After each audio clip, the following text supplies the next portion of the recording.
یہ اگلی کویتا it's kind of I have developed a lot of kind of kinship, 50. I was in the Indian Institute of Advanced Study for 3 years in the mountains. And this was about 15 years ago, and I think I went through a tremendous transformation. Lots of things happened to me thanks to the mountains, thanks to the environs out there. And so much so I was a very ardent non-vegetarian, and I became a vegetarian, So if I had been a vegetarian, I would have become a non-vegetarian. Something was happening, So lots of things happened, and I developed a very, very special relationship with some specific trees in the mountains. Talking aloud. My chinar, where is that peer? My chinar, where is that peer? Remember how in the white silence of the winters our songs formed a rainbow, and the peer rose from heaps of pythons, roots twisting and turning around the great grandfather oak. بہت خوبصورت.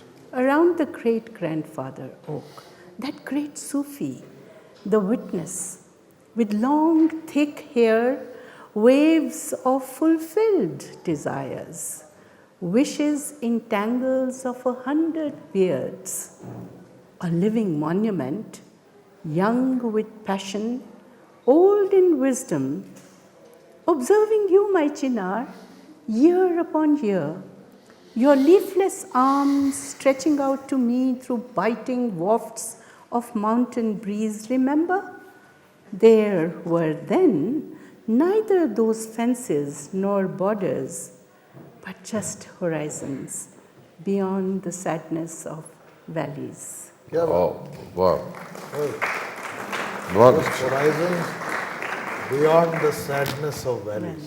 جی.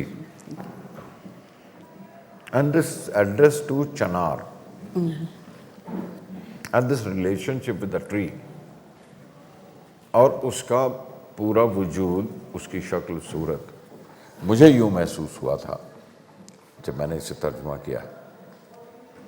چنار میرے کہاں گئے پیر, یاد ہے نا؟ چنار میرے کہاں گئے پیر, یاد ہے نا؟ سفید خاموشی سردیوں کی ہمارے نغموں سے بنتی تھی ایک سات رنگی, اور پیر اٹھتے تھے. اور چنار میرے کہاں گئے پیر, یاد ہے نا؟ سفید خاموشی سردیوں کی ہمارے نغموں سے بنتی تھی ایک سات رنگی, اور پیر اٹھتے تھے ڈھیر سے ان اجگروں سے, بلوں پہ بل کھاتی ان جڑوں سے لپیٹ لیتے تھے اوک دادو کو کے گرد اپنے. ان جڑوں کو جو اس پیڑ کے چاروں طرف لپٹی ہوئی ہیں ان اجگروں کی طرح. وہ امیج بڑی انیوشل ہے, بہت خوبصورت ہے. ڈھیر سے ان اجگروں سے بلوں پہ بل کھاتی ان جڑوں سے لپیٹ لیتے تھے اوک دادو کو گرد اپنے. عظیم صوفی گھنی جٹاؤں میں گند جاتی تھیں آرزوئیں, وہ زندہ ایک یادگار تھا. جواں تھا جذبوں میں, بزرگ دانش میں, وہ سال ہر سال تک تجھے دیکھتا رہا ہے چنار میرے, وہ سال ہر سال تک تجھے دیکھتا رہا ہے چنار میرے. بغیر پتوں کے باہیں تیری بڑھاتا تھا جب میری طرف تو پہاڑی برفاب ہوا کے جھونکوں میں, یاد ہے نا؟ نہیں تھیں اس وقت حدودی تاریں, یہ تاروں کی یہ حدیں نہیں تھیں اس وقت کھینچی ہوئی, نہیں تھیں اس وقت حدودی تاریں, نہ سرحدیں تھیں. افق ہی تھے بس اداسن وادیوں کے آگے, افق ہی تھے بس اداسن وادیوں کے آگے, کوئی حدیں نہیں تھیں, کوئی بہت اچھا. تاریں.